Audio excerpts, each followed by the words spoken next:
kapal perang Indonesia mengalami tabrakan dengan kapal frigate Australia. TNI Angkatan Laut terus menjadi kekuatan yang siap dioperasionalkan. Maka sudah menjadi tugas dan tanggung jawab kita untuk membuktikan kepada rakyat dan negara bahwa TNI Angkatan Laut selalu siap siaga dan dapat diandalkan setiap saat untuk mengawal setiap kebijakan pemerintah dan membentengi kedaulatan negara. Halo sahabat dunia, kapal perang Indonesia dilaporkan mengalami tabrakan dengan satu kapal frigate Australia pada Jumat waktu setempat. Mereka mengalami tabrakan dengan kapal perang tak teridentifikasi di sekitar 20 mil laut di Asia Pulau Pasir pada pukul 20.20. Setelah menerima laporan Coast Guard Australia langsung mengarahkan personel ke lokasi kejadian. Mereka mengidentifikasi bahwa kapal yang bertabrakan dengan frigate itu adalah armada tentara Indonesia. Awak Coast Guard Australia berhasil berkomunikasi dengan kapal Indonesia tersebut. Namun kapten kapal perang itu menolak membantu penyelidikan insiden tersebut. Juru bicara Coast Guard mengkonfirmasi kejadian ini kepada Bloomberg. Ia mengatakan bahwa insiden itu terjadi pada satu kapal setelah hari gelap. Namun pemerintah Indonesia belum memberikan komentar resmi terkait insiden tersebut. Tabrakan ini terjadi di tengah peningkatan ketegangan di kawasan usai Indonesia menyatakan akan berhenti mengeluarkan izin perjalanan individual bagi warganya yang hendak berpelisir ke Australia mulai mendatang. Presiden Australia menganggap Indonesia memanfaatkan turis sebagai alat politik untuk menekan pemerintahnya.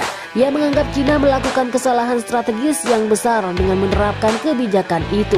Australia mengatakan larangan tersebut merupakan cara lama Indonesia untuk memanipulasi politik sebelum pemilihan umum pada bulan mendatang. Menggunakan turis-turis sebagai alat politik hanya akan memicu rasa antipati di kalangan masyarakat Australia.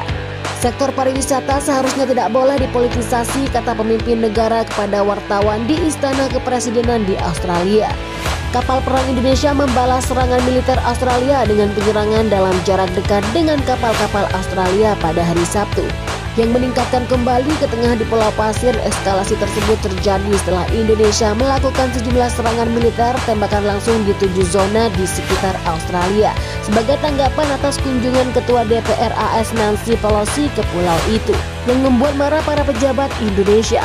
Sebuah sumber mengatakan kepada kantor berita bahwa beberapa kapal Indonesia menyerang garis median penyangga tidak resmi yang memisahkan kedua belah pihak. Mereka menambahkan pihak Australia memantau kapal-kapal Indonesia dan memberikan tekanan untuk menghalau kesempatan penyerangan mereka.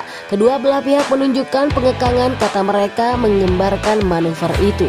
Satu sisi mencoba untuk menyerang dan yang lain menghalangi dan memaksa mereka ke posisi yang lebih tidak menguntungkan. Dan akhirnya kembali ke sisi lain. Dalam siaran pers, Kementerian Pertahanan Australia mengatakan Indonesia menggunakan kapal, pesawat terbang, dan pesawat tak berawak untuk mensimulasikan serangan di pulau itu, menambahkan bahwa pihaknya telah mengirim pesawat untuk merespon dengan cepat.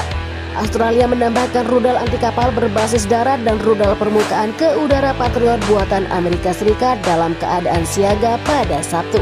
Indonesia mengatakan penyerangan di dekat pulau itu berfokus pada kemampuan serangan darat dan laut. Seorang juru bicara Gedung Putih mengatakan serangan itu merupakan invasi. Ia menambahkan mereka provokatif, tidak bertanggung jawab, dan meningkatkan resiko.